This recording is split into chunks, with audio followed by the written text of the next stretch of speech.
Me desculpem se vocês ouvirem um barulho de galo no fundo do vídeo. Eu não moro na roça, gente, é porque uma vizinha tem um galo e ele fica o dia inteiro fazendo barulho. Então, eu vou ter que gravar com esse barulho. Desculpem.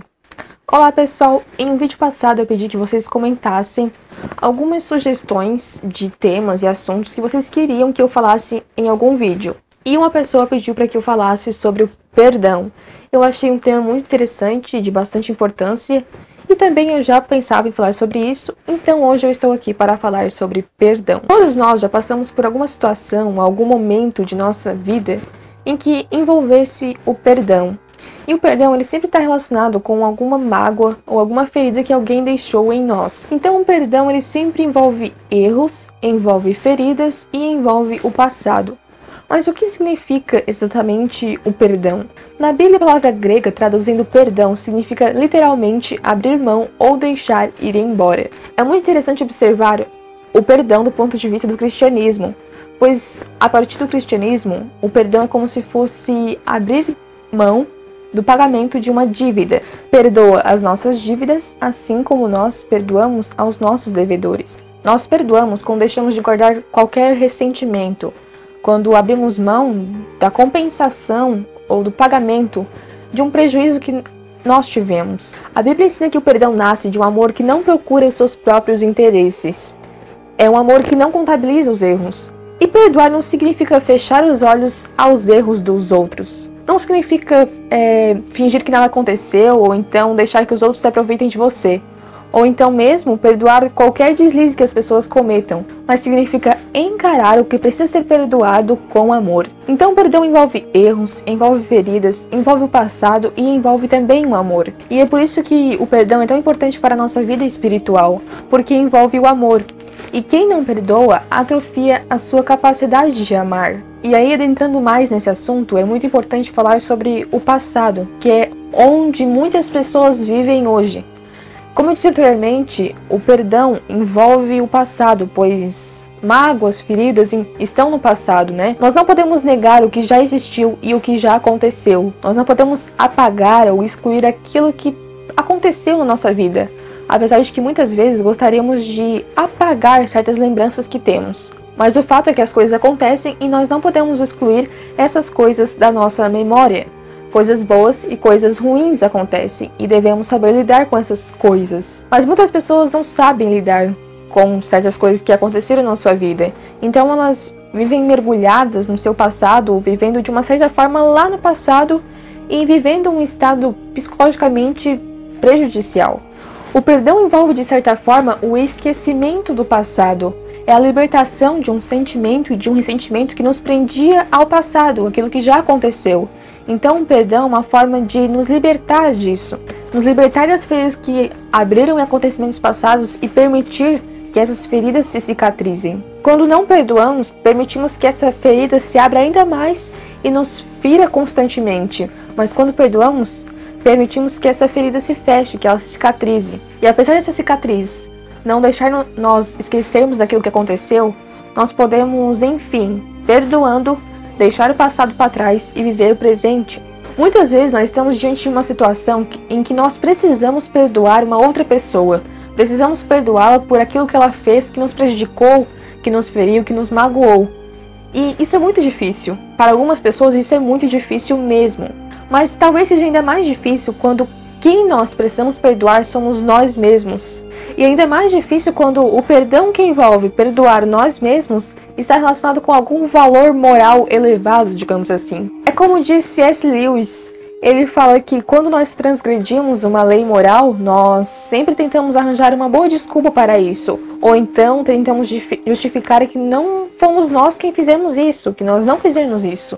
Alegamos uma boa razão para não termos cedido lugar àquela pessoa que chegou primeiro no banco. Ou então alegamos uma boa razão para não termos cedido lugar àquela pessoa idosa que estava de pé no ônibus. A verdade é que sabemos que erramos e não suportamos a ideia de termos errado. Por isso, muitas vezes, tentamos transferir a culpa para uma outra pessoa.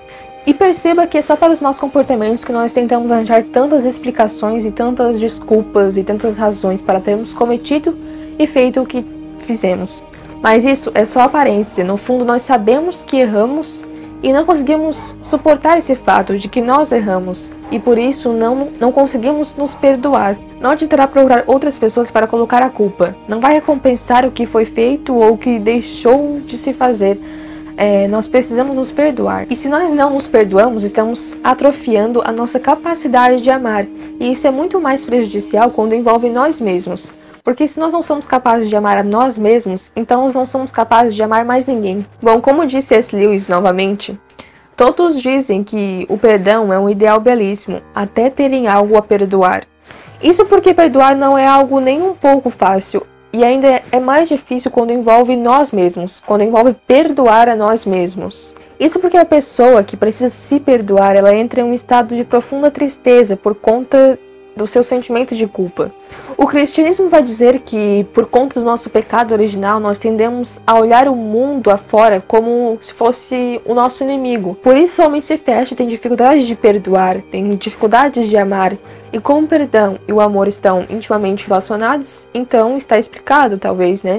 Então, afinal, como perdoar? Como perdoar uma pessoa, como perdoar a nós mesmos, como fazer isso? Para perdoar precisamos amar, mas isso não significa reconsiderar o que foi feito de errado por uma pessoa ou por você mesmo. De forma alguma, não é preciso reconsiderar e considerar aquilo que foi feito como certo para perdoar. Não é aceitar aquilo, não é dizer que aquilo está certo, de forma alguma. Então perdoar nem sempre significa que você tem que esquecer ou minimizar o erro. Pode ser que você simplesmente tenha que deixar a mágoa ir embora, o ressentimento ir embora, por assim dizer. Então é abrir mão do ressentimento. E será muito mais fácil se você fizer isso o mais rápido possível. Não deixar a mágoa, o ressentimento, a raiva, a tristeza por aquilo que foi feito consumir você. É preciso pensar um pouco a cabeça também e analisar que todos nós somos seres imperfeitos, que nós erramos. E quando nós erramos, nós queremos ser perdoados. Então, se uma outra pessoa cometeu algo contra nós, então nós devemos perdoar essa pessoa, porque nós gostamos de ser perdoados. É a velha regra de ouro. É preciso pensar nos benefícios que vêm quando nós perdoamos e nas consequências ruins que vêm quando nós não perdoamos. Alguns especialistas dizem que guardar ressentimento aumenta o risco de se ter problemas físicos e emocionais, como a depressão e a pressão alta. Então, esses já são exemplos, de que não perdoar traz malefícios não só emocionais, psicológicos, como físicos também. Se o próprio Cristo, quando esteve sofrendo profundamente de forma que nenhum de nós conseguimos imaginar, disse: Pai, perdoa-lhes, porque eles não sabem o que fazem, se referindo àquelas pessoas que estavam causando a ele todo aquele sofrimento, então como que nós não podemos perdoar os nossos irmãos que cometeram falhas e erros muito menores, muito mais insignificantes? Claro que Deus nos ama muito mais do que nós conseguimos amar os outros, mas por que não aproveitar essa oportunidade para amar a Deus também? Pode até ser que aquela pessoa que nos machucou não mereça o nosso perdão, mas certamente aquele que morreu na cruz por nossa causa merece o nosso perdão. Pessoas que causaram sofrimento a outras pessoas são muitas vezes desmoralizadas por essas pessoas porque elas não conseguiram perdoar. Devemos entender isso e que isso fique bem claro. Quando nós não perdoamos, nós guardamos dentro de nós mágoas, ressentimentos e vários sentimentos ruins que afetam a nossa vida em vários sentidos. E afetam a nossa vida no sentido ruim, é claro, Devemos entender que o passado é inalcançável, assim como os erros que foram cometidos nele são irreparáveis. Então, lamentos são inúteis, assim como lembranças, em certo sentido, também são. Quando revivemos lembranças, quando revivemos o passado o tempo todo e não vivemos o presente. Algumas feridas jamais vão ser esquecidas, mas por que nós não permitimos que elas se cicatrizem? Ou melhor, por que nós não permitimos que essas feridas se transformem em pérolas preciosas? Sim, pérolas preciosas. Lembrar essas feridas como algo bom, que foi deixado para trás, mas que te fez crescer e que te fez ser o que você é hoje. Já é hora de encontrar você novamente, de encontrar o você do presente. É hora de perdoar a si mesmo, de perdoar os outros e deixar todo o ressentimento ir embora. É hora de ser lembrado, talvez só por você mesmo, como alguém que transformou as próprias feridas em pérolas preciosas.